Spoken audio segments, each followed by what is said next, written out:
Purbana di nalingala gabril tunga nogalela. Purbana di nalingala gabril tunga nogalela. Andamana paya cimbu nyangji namang baladi na bato nanji. Andamana paya cimbu nyangji amang baladi na bato nanji. Daudona gadalinga nablu male dungli nala. Daudona gadalinga nablu male dungli nala. Ani Kristo gamang tulabu nyangji gungu singlinge gibalato nanji. Ani Kristo gamang tulabu nyangji gungu singlinge gibalato nanji.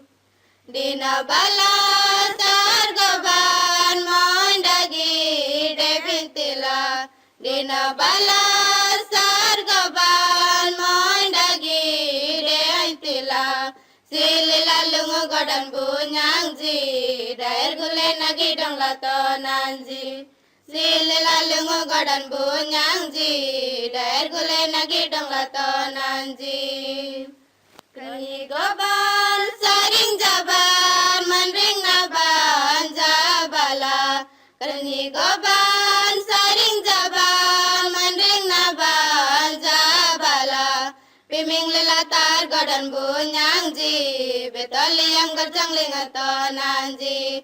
Piming lelatar godan bunyangji betoli yang gerjang lingato nanji. Gupa memang ranjina mang ruang pisadian gamle. Gupa memang ranjina mang ruang pisadian gamle. Barantong gedadang bela bunyangji bangsawan ling berang panglai tonanji. Barantong gedadang bela bunyangji bangsawan ling berang panglai tonanji. Asoi gosu sandung laji karadanji. Asoi gosu grandung naitin sandung laji karadanji. Uwaile tanangela bunyangji kotinile gana jilato nanji. Uwaile tanangela bunyangji kotinile gana jilato nanji. Mariana rana dongling jisu nadong gila jila. Mariana rana dongling jisu nadong gila jila. Boy boy mandala jila bunyangji tudum jingle limla jila tonanji. Boy boy mandala jila bunyangji tudum jingle limla jila tonanji. Apilanji rila jila rananda sadan sarumen. Apilanji rila jila rananda sadan sarumen. Ganiti antila jila bunyangji nirkalagi rajila tonanji. Ganiti antila jila bunyangji nirkalagi rajila tonanji. Urbana di nalingala gabril tunga nogalela. Urbana di nalingala gabril tunga nogalela.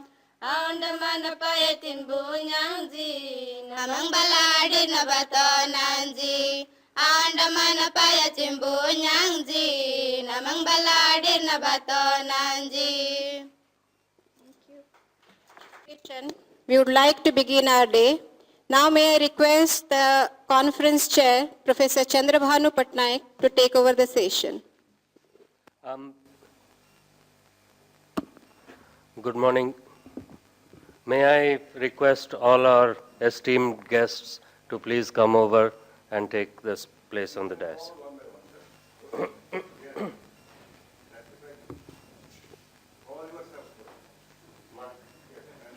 Okay. Chandrabhanu Patnaik, Professor D.N. Rao,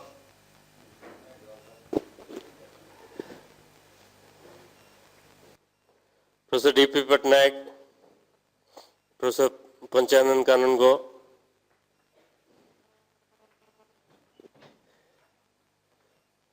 Professor, another Professor D.N. Rao, Jawaharlal Landuji, and Ashok Mishra.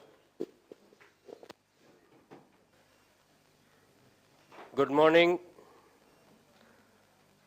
On behalf of the Institute of Knowledge Societies, Centurion University, I am honored and privileged to first pay homage to the original owners of this land, the people, the indigenous peoples of this area.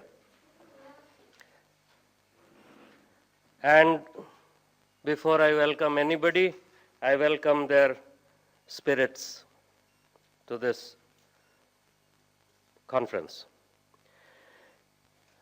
I would like to welcome all of you to our campus at Parlakhimundi and the 38th Indian Folklore Congress and the concurrent session symposium on tribal studies in Odia.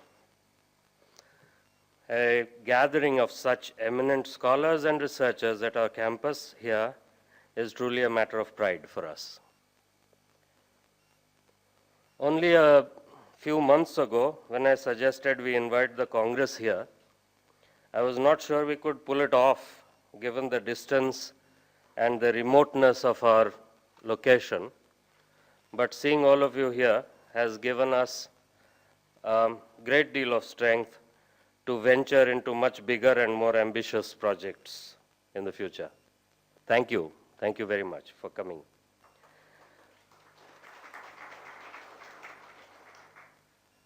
I must thank Dr. Handu for accepting our invitation to come here and hold the Congress, and Professor D.N. Rao's enthusiasm in making this all possible. A special welcome to our special guests from Australia's Deakin University and Institute of Koori Education for being excited about the Congress and the possibilities for long-term engagement. Thank you and welcome. I welcome all the distinguished delegates and participants of the Congress.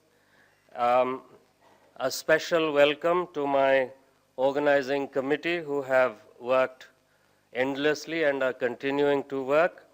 I shall personally and individually name them at the end of the conference. Welcome to our delegates, students, and a special welcome to our friends from the press. Thank you for being here. Welcome once again. I hope you will have a great next 3 days. I'd now like to hand over the mic to Professor D.N. Rao to continue the proceedings. Thank you very much.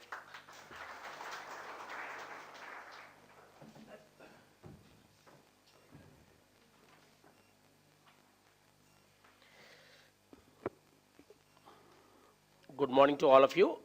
On behalf of the host institutions, Centurion Institute of Technology and Management, I once again welcome all of you to this 3-day conference. India is a land of contradictions. We all know that, and this campus itself is also is a contradiction by itself. Trying to locate a modern campus in the backdrop of a tribal society. We all know that Gajapati district is one district which has got 60% scheduled tribe population. 6 out of the 7 blocks are tribal blocks, is in itself living the contradiction. So I would like to also apologize if some of the modern facilities are not up to the standard, because we are trying our best to be as modern as possible in a location which is anti-modern or perhaps not modern.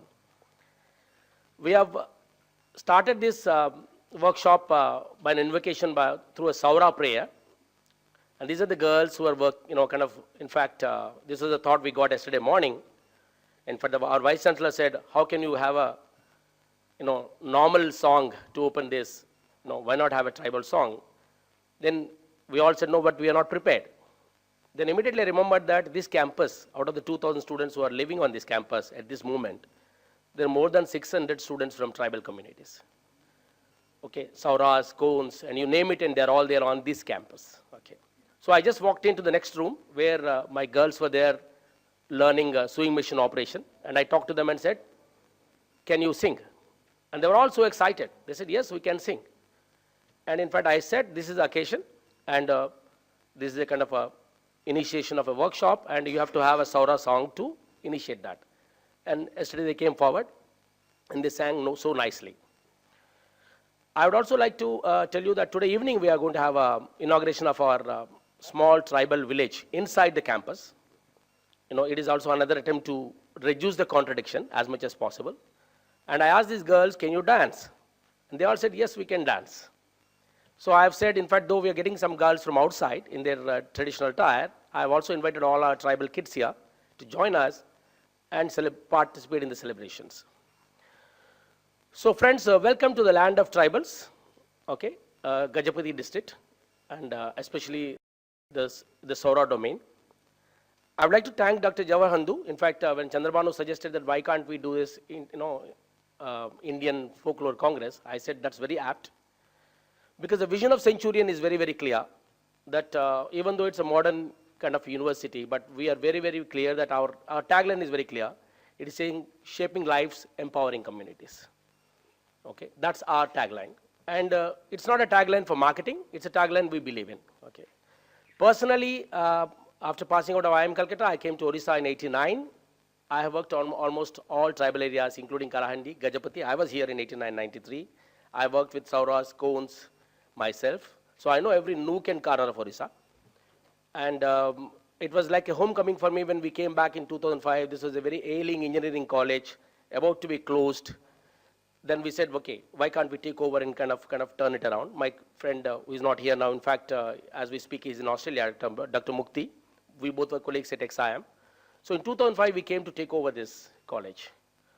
We had a very firm belief that institutions should not have big walls. I mean, it is not a paradox that any Indian institution first starts with a boundary wall.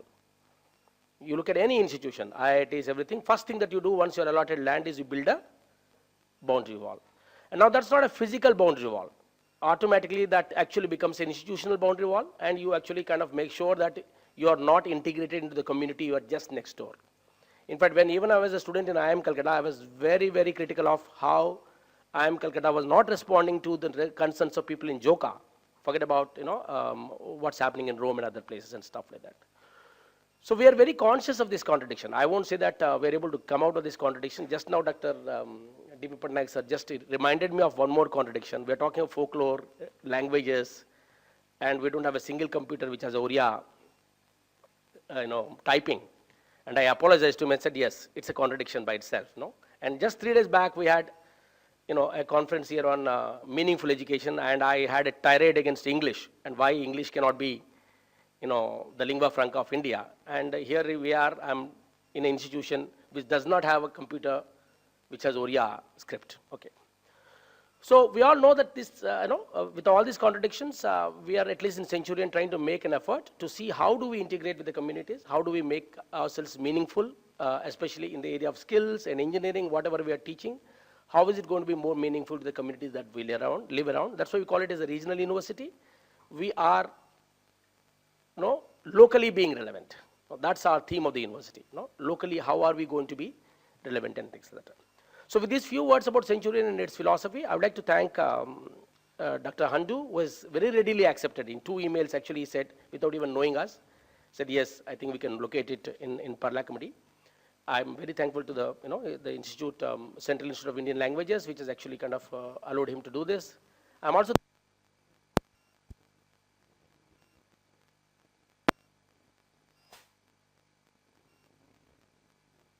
all the participants who have come from different places. I heard that some numbers have dropped because, a naturally place like Parlakamadi is not easy to reach. Okay, so some people perhaps could not get tickets and things like that. But whoever has come is a good number. Let me also tell you, this is the first time we are organizing. As I said, the university is only 4-year-old, and this is the first time we are organizing a conference of this kind. Though personally we have organized many conferences, for the university, this is the first time. So with these few words, I welcome you to this 3-day event. I hope you'll be comfortable next 3 days. Of course, the weather is very comfortable this part of the year, so it's not very hot, it's not very cold. Okay, I do hope both emotionally, morally, you will be comfortable in 3 days, and you'll also be enriched by the deliberations. I have seen some of the proceedings, and they are of really top quality. I do hope we'll have a very enriching experience for next 3 days. I would like to now invite Dr. Handu, the IFC president, to come and speak a few words about this conference and its theme and things like that. Thank you.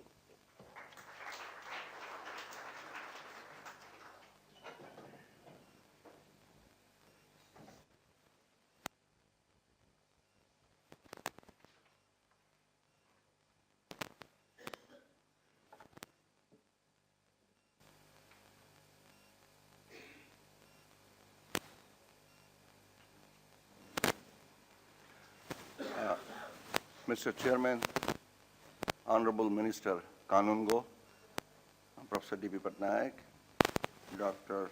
Rao, my friend Chandrabhan Patnaik. Let me read, there are a lot of people, Ashok Misradi, and I think Dr. Nageshwar Rao. Ladies and gentlemen, let me welcome you on behalf of the Indian Folklore Congress for this 38th session. 38 years, half a century almost, and still keep walking. I wish I had the time to call all the members by name to respect them, that they have also not become tired. They are still marching ahead with all these 30 years. But collectively, I welcome you all to this 38, and I'm going to take you to the 39th, and maybe 40 years later, I don't know. You should find out some other way of doing it. It was a great honor to be here because folklore is committed, at least Indian Folklore Congress is committed very seriously towards the oral discourse of the marginalized people. We consider that most of our work is going on in the area of, we firmly believe also in this country, the marginalized people's discourse has not been given any attention by scholars. India has very strong feudal foundations. In those feudal systems, the marginalized people are ignored. Sometimes I compare this condition with Canada, most advanced countries of the world, United States of America and Australia, where the people who have preserved the ancientness and the most important discourse is not given any attention. We are also the victims of that kind. Therefore, accepting the invitation here did not take me much time. It was a matter of minutes, one phone call, because we wanted to come here. We are always interested in going into the interior portions, marginalized regions of this place, and find out what is the condition of the people who have preserved this folklore.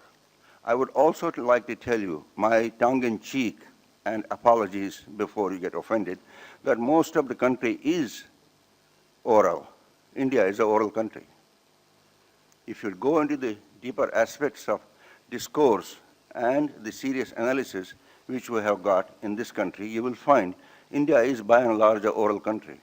Yet I found that this orality is not respected. It has never been respected. It still is being rejected, and no concern has been shown to see that these marginalized people who preserve this discourse are respected and heard and also benefit from this big treasure of knowledge.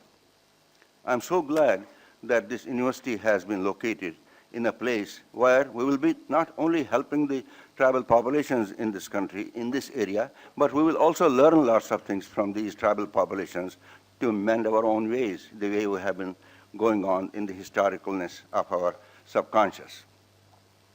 That way, it is a very great attempt that they have done. They are very brave people that they have really ventured and established one of the best institutions in this area. I really congratulate them. But when I go into the details of the departments yesterday, briefly, again my tongue in cheek, I would like to request you, sir, Dr. Rao, and Chandrabhan Patnaik ji, that you will be really going on doing well. I wish you all good luck. But I think you should have a department of folklore here. it deserves on its own merit that this institution must have some place where you can discourse, investigate, collect, archive the data which is going on, which is available. I am not telling it from my own selfish needs, from the point of view of my own selfish needs. I'm telling you, you will benefit it, because if you continue ignoring it for another 1 decade, there will be nothing left for you to archive in your own system. So, a Department of Folklore will be very much timely and very interesting thing which you can do for this institution. I also want a promise from you that you will not forget us quickly. You must keep provision open. We may come again here, maybe after 2 years or 3 years, and have one more. At that time, we will also see whether you have done this job or not, and open this department. Because on inaugural functions, all promises are given, but never it doesn't happen now. But I'm sure you are serious, and I assure you we'll be more serious, and we will always be happy to be here again and again and enjoy this wonderful institution, and also look forward to having one more place where we can help you how to archive, how to do this Department of Folklore, and have it here. I wish you all good luck, sir, all of you, and thanks for inviting us.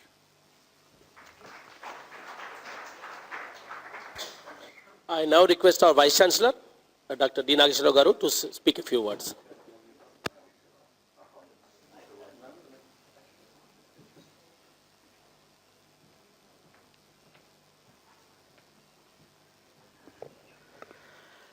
Dignitaries on the dais, ladies and gentlemen, a warm welcome to you all to this 38th Indian Folklore Congress Summit.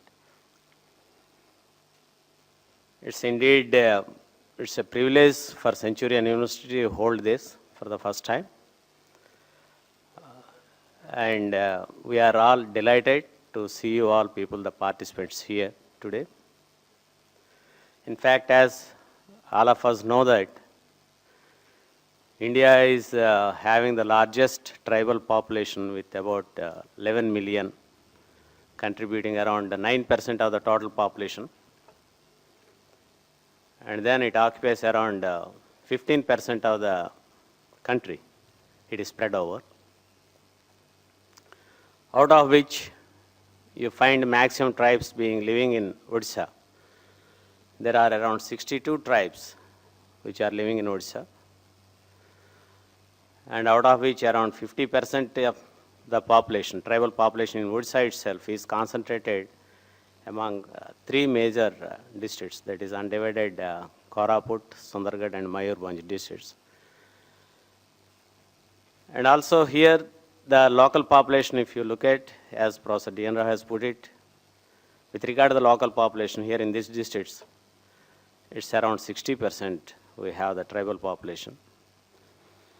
So with that background, our promoters, Professor Dr. Muktikant Mishra and Professor D.N. Rao, they have come forward to establish this institute, and this has groomed into the university recently to help how best we can help the tribal community which is nearby. So I always say outside that mine is not a conventional university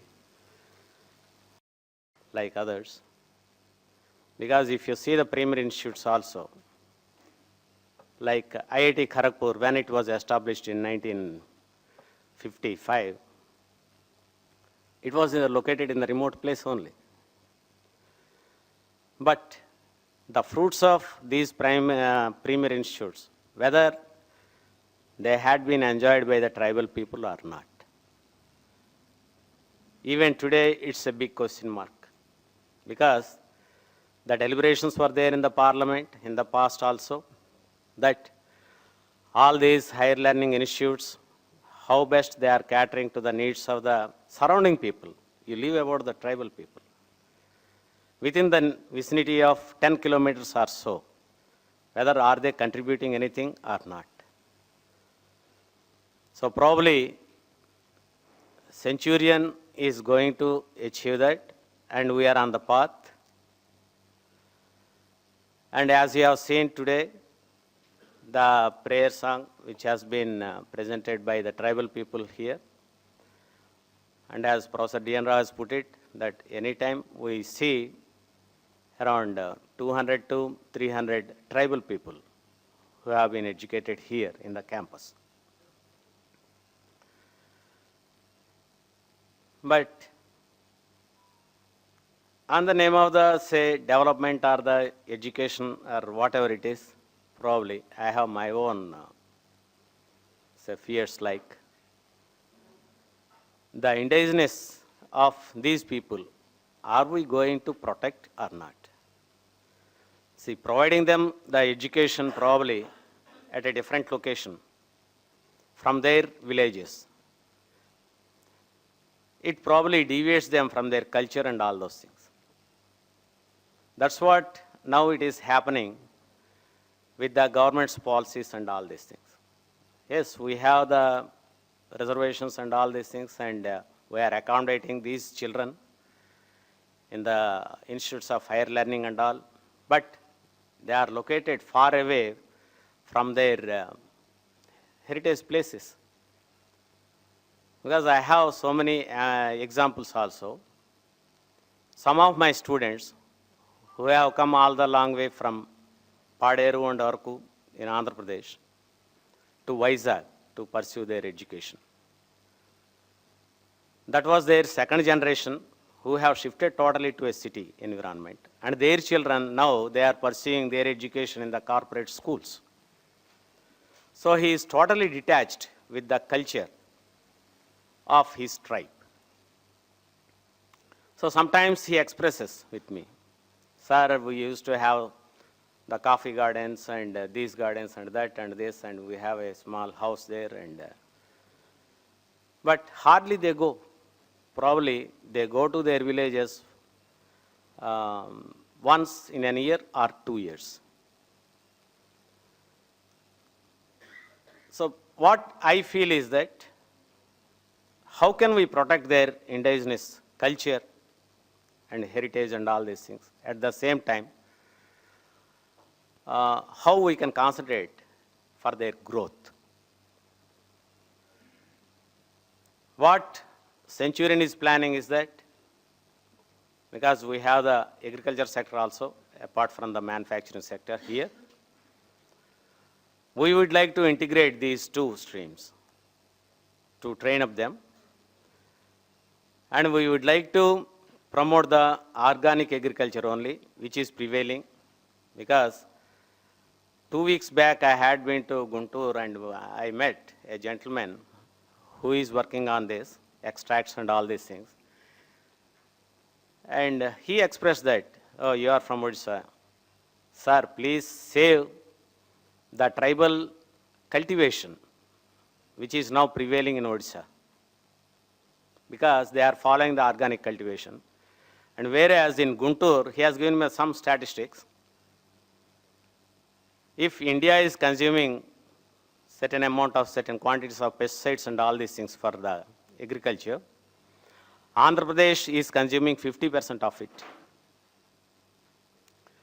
And Guntur zone itself, it is consuming 50% of what Andhra Pradesh is consuming. So in our blood, we don't have anything, sir. So please don't encourage this. And since you are telling that you have the agricultural institute and all these things, you try to protect the organic agriculture system and all. So we are aiming for that. The Centurion would like to see that the culture and heritage of the tribal people is maintained, while we would like to see them grow. And I congratulate Professor Chandrabhanu, who has put all his efforts to organize this. And I thank the President IFC for permitting us to organize this. And I thank the chief guest and Dr. D.B. Patnaik sir for being with us.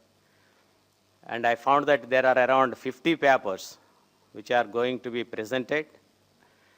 And Professor Chandrabhanu has made it such that there are only 4 papers in a session of 2 hours, 1.5 hours or 2 hours or something like that, so that there will be more discussion. And all the participants, those who are going to present their papers and to participate in the discussions, hope you will give us some fruitful result at the end and a guidance to the centurion, how best we can implement what we have in mind. Thank you very much.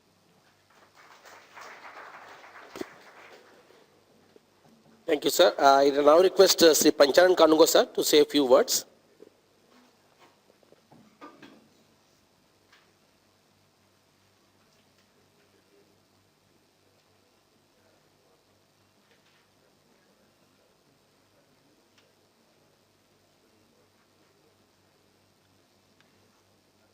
Very good morning to you all.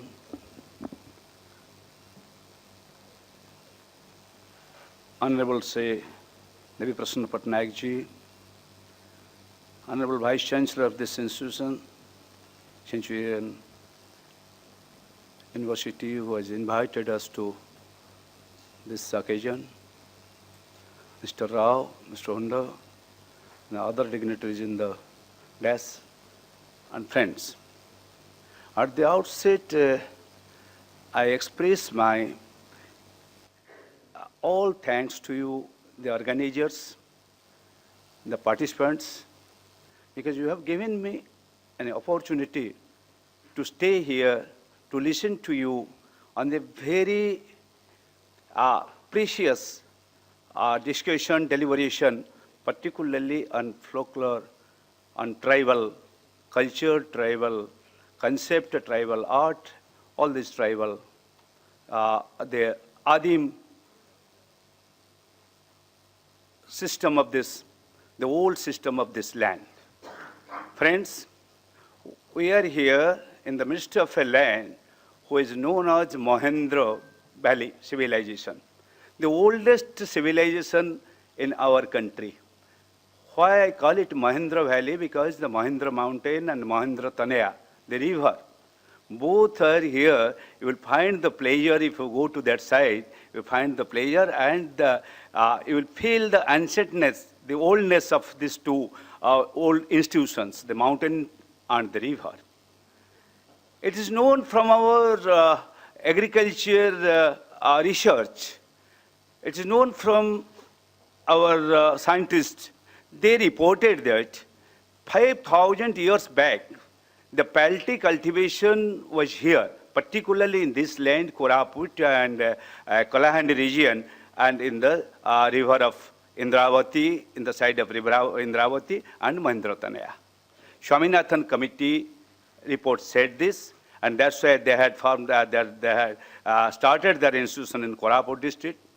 So this is the land where the culture started 7,000 years back. Rather, I say it is little more, because if you go back to Juga, Tretaya Juga, Ram's age, Ram traveled from north to south through this area, particularly through this area, Chitrakoot, and you know the region, the area. He passed through this, and he made two tribal section, two tribal origin. One is called it monkeys, Hanuman. The other one, the bear, the bhaluj. In Odia we call it two tribal. He took the help of two tribal people and went to the southern side. And as you know, I don't want to explain all these things. And as you know, today even the mainland of Odisha keeps the socio-religious culture of tribal people. Their religion, their culture, their social activities concentrated in one place, that is Jagannath.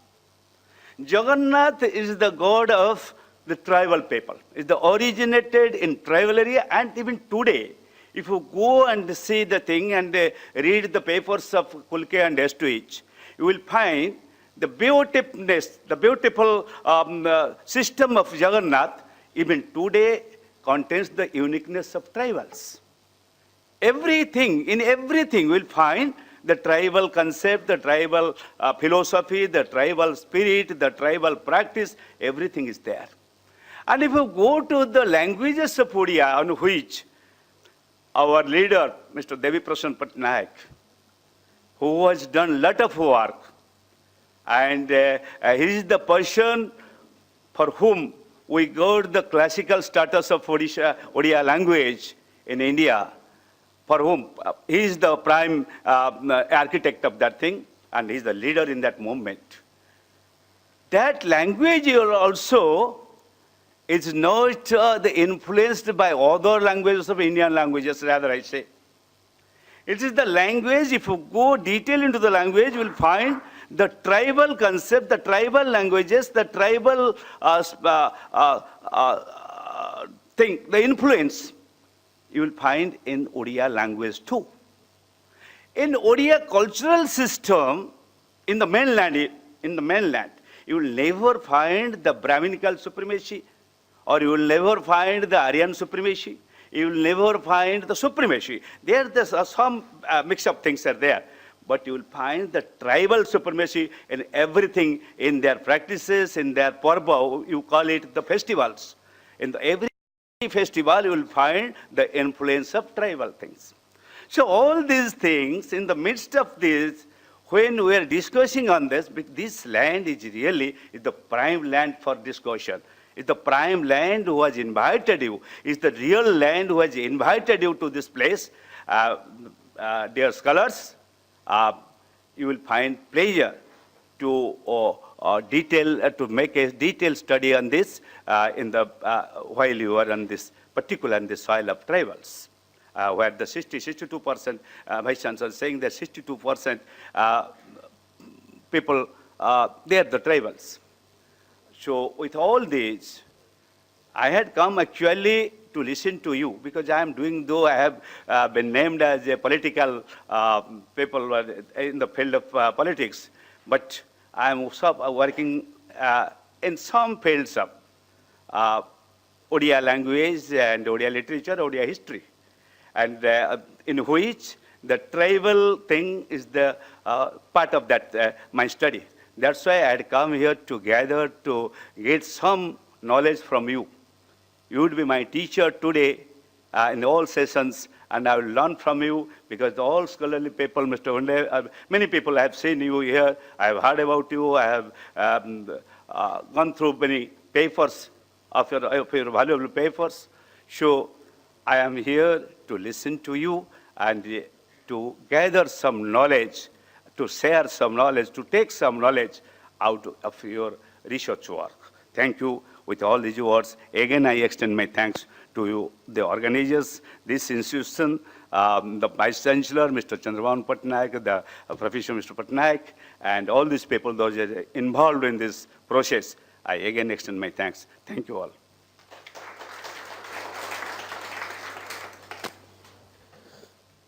I request Dr. D.P. Patnaik now to release the proceedings of this seminar. Already they are in your folder.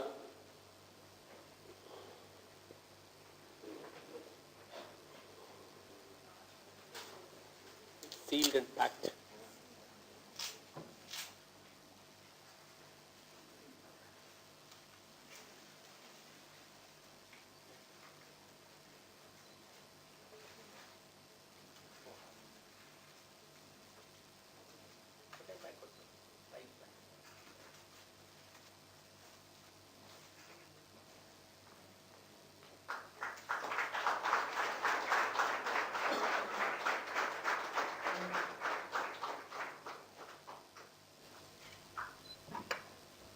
I also request Dr. Patnaik to speak a few words on this occasion.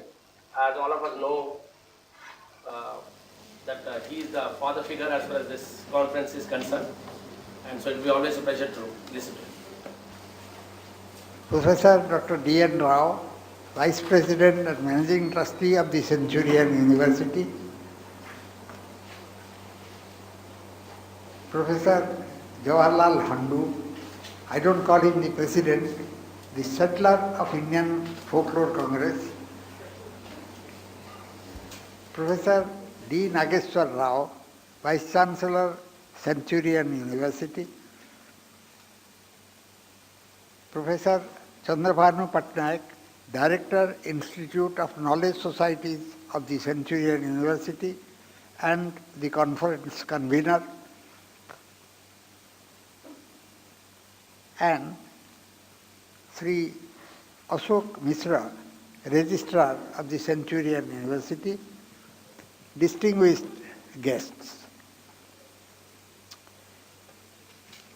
We today are celebrating two conferences, two in one.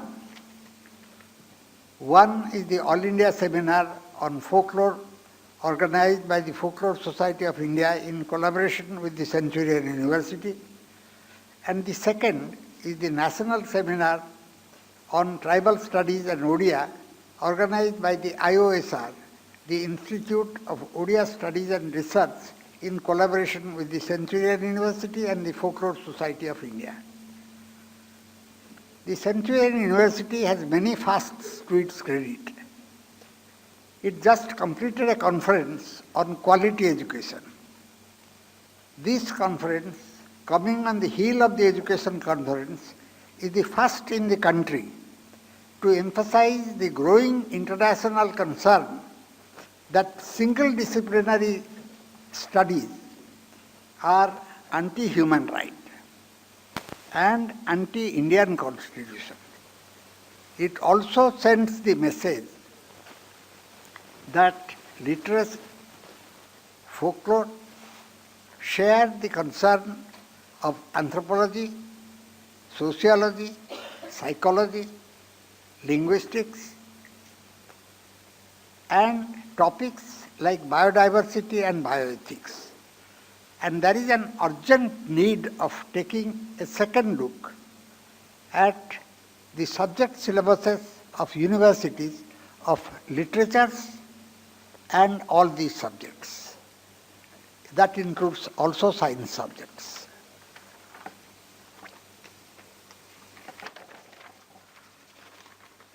Folklore is folk literature.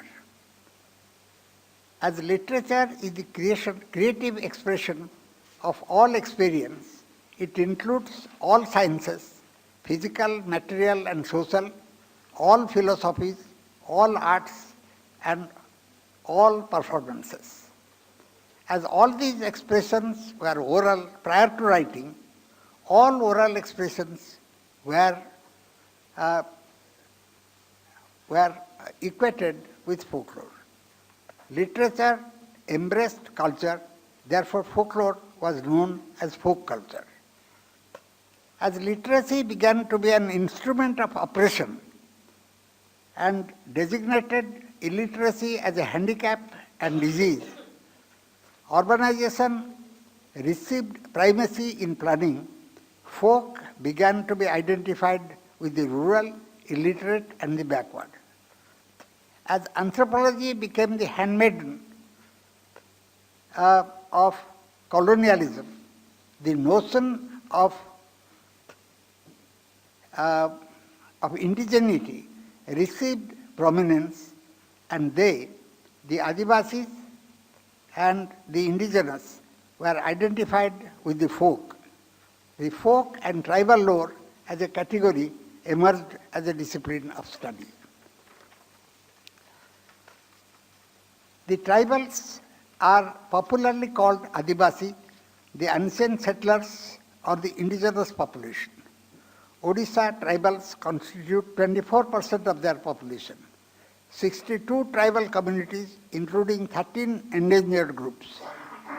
They belong to 4 language families: Indo-Aryan, Dravidian, Austroasiatic and Sino-Tibetan. The Austrics are the substratum of all the cultural layers, and the Sino-Tibetans are the last to come to Odisha.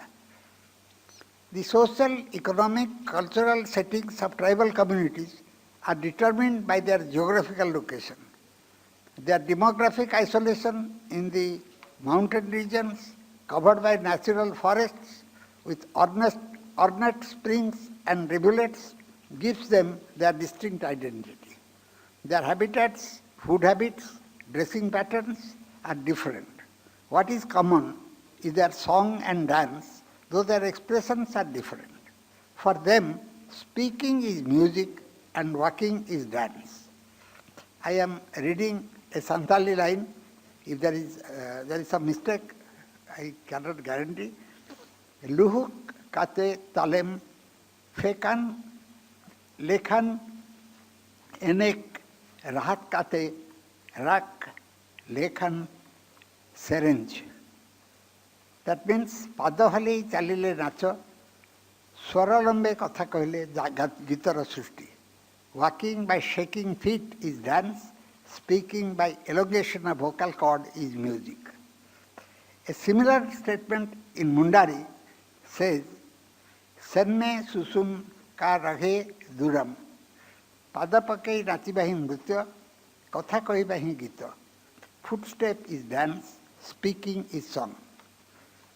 Tribals are a cultural nation where diverse identities are guaranteed. You see, we have forgotten the distinction between a cultural nation and a political nation. A cultural nation is one where diverse identities are guaranteed. The present-day political nation breaks the identities of the relation-based community and the family and leaves the individual isolated and lonely. For the tribals, each tribe is a petal in the 1,000-petal lotus, Sahasra Dala Padma. Each is complementary to the other. Whenever the complementary relationship has been challenged by hierarchical relation, intertribal feuds have ensued. Whenever colonial controlling mechanism is used, it makes people outsiders.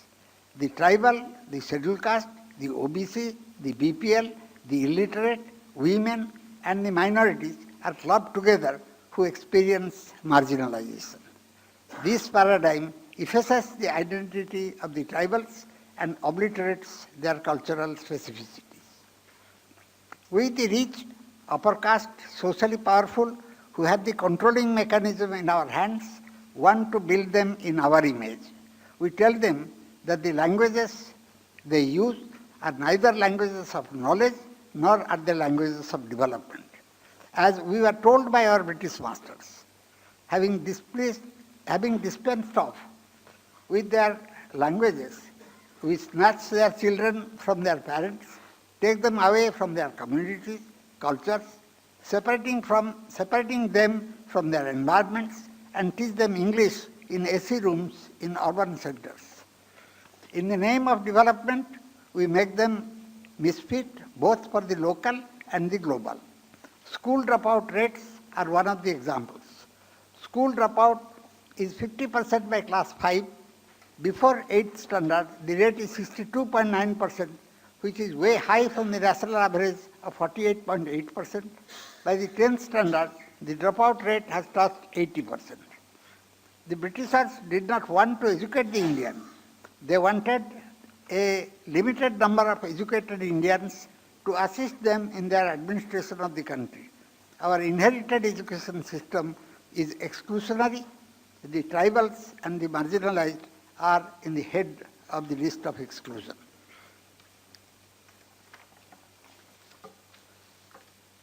Right of Children to Free and Compulsory Education Act 2009 has become an act of oppression and repression for them. The dual education system which we have developed in the country has become a curse for them. The first kind of school is with excellent infrastructure, well-trained teachers, good instructional material with adequate technological support and English medium. And the other kind of school is with poor infrastructure, untrained or poorly trained teachers with minimal instructional material, with no electricity and no technological support, and with a regional language medium. Both the schools have no reference to their mother tongues. The first kind of school is projected as the only way to rank status and wealth in society, and therefore there is no wonder that when the regional language is neither the language of education, administration and mass communication, they would opt for the first kind of school. There is no wonder that bereft of their mother tongue foundation, they would drop out, and the bulk of the remaining would neither be good for the local nor the global. When the tribal children do not have the benefit of early childhood mother tongue education, when, not to speak of trained teachers, they do not even have the tribal teachers, when they do not have adequate instructional material and their schools lack minimum infrastructure, technological support, to speak of quality education is nothing but a daydream. When the school language is different from the community language, to speak of community participation in the education of the child is nothing but absurd. When our urban-oriented planning forces the rural to migrate to cities in search of livelihood and fragments the community, to talk of maintenance of tribal community culture is nothing but fraud. When India is crying for multilingual education for social equity in a common school system, to offer the opposite is not only unconstitutional but also anti-human right. This is the situation in which we are meeting, and I hope that this conference will not only provide sufficient incentive to the university to open a department of folklore, but department of a different kind, where folklore in association with the diverse disciplines can provide a new model for the whole country. Thank you.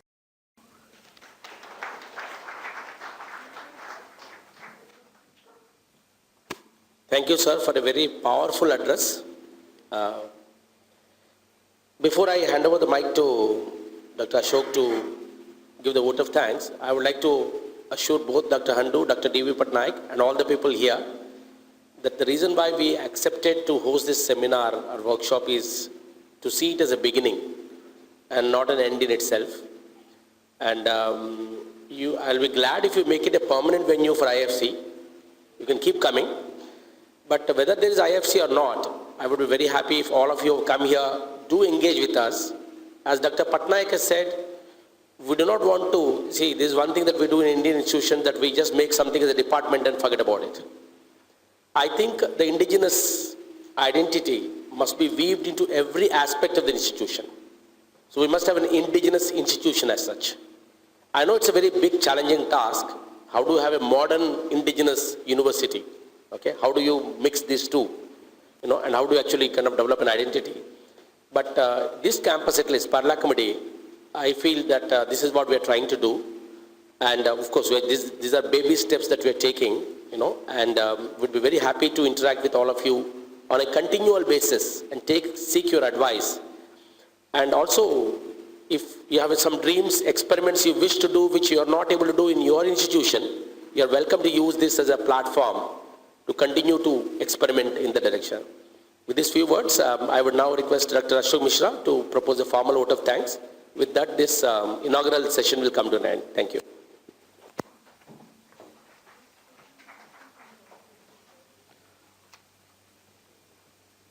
Respected dignitaries on and off the dais, friends, and my dear students. Good morning to all of you. On the outset, I deem it as my privilege to propose vote of thanks. I thank Professor Jawaharlal Nehru, the President, Indian Folklore Congress, who has come all the way to inaugurate the 38th Indian Folklore Congress at the campus. His inspiring address is motivational and encouraging, and definitely Centurion will look to carry it forward. Thank you, sir. We are fortunate to have Mr. Ponchanan Kanungo, Honorable Minister, with us today. He has clearly presented about the tribal cultural system in Odisha. It is informative, and most of the delegates might not be aware of certain things. Thank you, sir. I am also thankful to Professor D.P. Patnaik, Institute of Odia Studies and Research. His inspiring speech on literature, Adivasi culture, folklore was mind-blowing. Thank you, sir, for being with us. Thanks, sir, to Professor D.N. Rao, Vice President, Centurion University of Technology and Management, Odisha, for being with us and sharing his 22 years of experience in the tribal belts of Odisha as well as Parlakhemuti. I thank Professor D. Nageswar Rao, the Vice Chancellor of Centurion University of Technology, Odisha, for his presence. Sir, you have spoken about the tribes and Odisha, tribes in Odisha and their lifestyle. Thank you, sir. I thank all the participants who have come all the way to attend and to present their valuable papers. I thank all those staff members who are involved either directly or indirectly in organizing this conference. I congratulate all my student volunteers for their participation and efforts in organizing this conference. The main architect of this conference is Professor Chandrabhanu Patnaik, who has taken all pains to make it as a grand event, which is held first time in this campus. Thank you very much, sir. My thanks go to the press, media, who have given wide coverage about the conference. Last but not the least, I extend my heartfelt thanks to all the sponsors who have come forward to sponsor the conference. Thank you all.